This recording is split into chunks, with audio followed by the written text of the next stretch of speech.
عليكم السلام.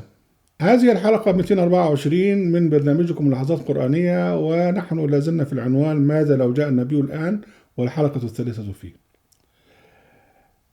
النبي لو جه هيكون لابس نفس اللبس، يعني لو جه في مصر هيكون لابس قميص ومنطلون. لو جه في السعودية هيكون لابس اللبس اللي هما بيلبسوه في السعودية إلى آخره. يعني ولو جعلناه ملكا لجعلناه رجلا ولا لبسنا عليه ما يلبسون. وبعدين بشر لما يجوع هيروح السوق وياكل، وممكن يبيع ويشتري، ما هيعيش ازاي؟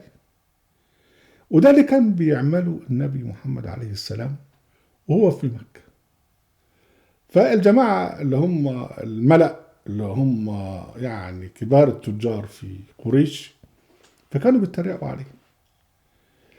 وده اللي مذكور في القرآن الكريم.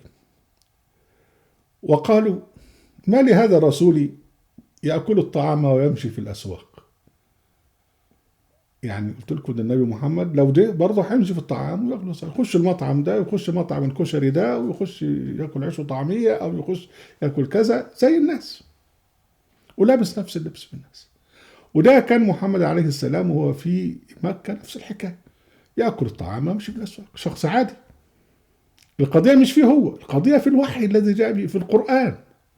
لكن هم سابوا القران لانهم مش عايزينه، وركزوا على شخص النبي وهو شخص عادي.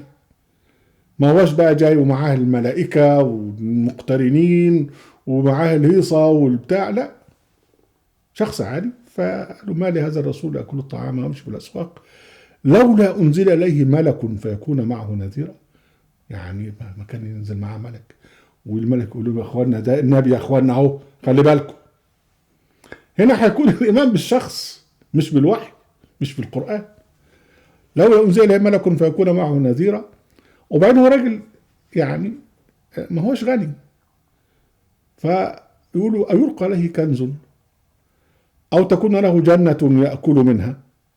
يعني لما هو رايح يأكل في المطعم ده ويأكل فول وطعمية هنا ويأكل مش عارف ايه هنا، طب ما يكون عنده جنة يا أخي، ما يكون عنده كنز يا أخي. آه. وقال الظالمون إن تتبعون لرجل مسحور. ربنا سبحانه وتعالى رد عليهم بقى فيما بعد في الآية 20 وقال: وما أرسلنا قبلك من المرسلين إلا أنهم لا يأكلون الطعام ويمشون في الأسواق. كل المرسلين ناس نفس الحكايه، ناس عاديين ياكلوا الطعام ويمشي في الاسواق، مش اشكال على الاطلاق، لان هو رجل زيكم، بشر مثلكم. لكن الوضع ايه بقى؟ انهم اخذوا من يعني من كون النبي شخصا عاديا، اخذوا منه حجه للسخريه وللاستهزاء. وده الذي يحدث. وربنا سبحانه وتعالى يقول: واذا راك الذين كفروا ان يتخذونك الا هزوا أهذا الذي يذكر آلهتكم. يعني تخيل بقى ان واحد، اولا القرآن انه هو الموجود هو الرسول، طب بعد موت الرسول محمد القرآن هو الموجود هو الرسول. لو واحد وقف وقال يعني ان الذين تدعون من دون الله عباد امثالكم فادعوهم فليستجيبوا لكم ان كنتم صادقين انهم كذا انهم كذا، وقعد يتكلم بقى على البخاري وعلى غيره وغيره، فحلوا له: الله، هو ده اللي بذكر الالهه بتاعتكم؟ أهذا الذي يذكر آلهتكم؟ محمد عليه السلام نفس الحكاية، هو كان موجود، كان بيقول لهم الآلهة ديت يعني مناة والعزى وهبل وكذا وكذا، ده كله كلام فارغ. فيبصوا لك: أهذا الذي يذكر آلهتكم؟ وإذا راك الذين كفروا إن يتخذونك إلا هزوا أهذا الذي يذكر آلهتكم. ده في سورة الفرقان: وإذا رأوك أن يتخذونك إلا هزوا أهذا الذي بعث الله رسولا. هو ده اللي ربنا بعثه رسول. ليه؟ هم متصورين طبعا ان الرسول لازم يكون مع ملائكه، ولازم يكون هيصه وطرمبه وبتاع والحاجات ديت يعني. هذه هي السخريه، انهم يستكثرون ان ينزل الوحي على شخص يعني عادي. وقالوا: طب يا ريت كان القران نزل على واحد من القريتين عظيم، واحد بقى من الجماعة اللي هم الملأ. وقالوا: لو نزل هذا القرآن على رجل من القريتين عظيم. ربنا بيرد ويقول: أهم يقسمون رحمة ربك؟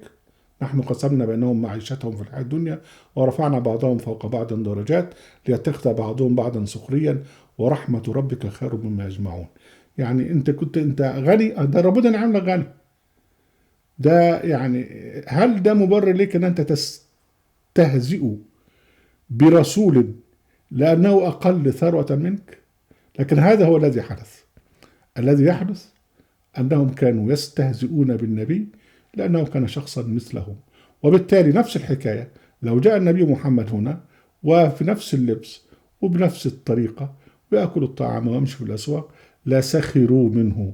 شيخ الأزهر بقى في مكانه كده وهو قاعد يقول لك مين الجدع ده؟ الإمام بتاع مش عارف إيه روح الله آية الله وهو قاعد في مكانه ويقول ده في واحد بيقول كذا كذا. مين الجدع ده؟ ده هو ده اللي بيسخر مننا ده يعني.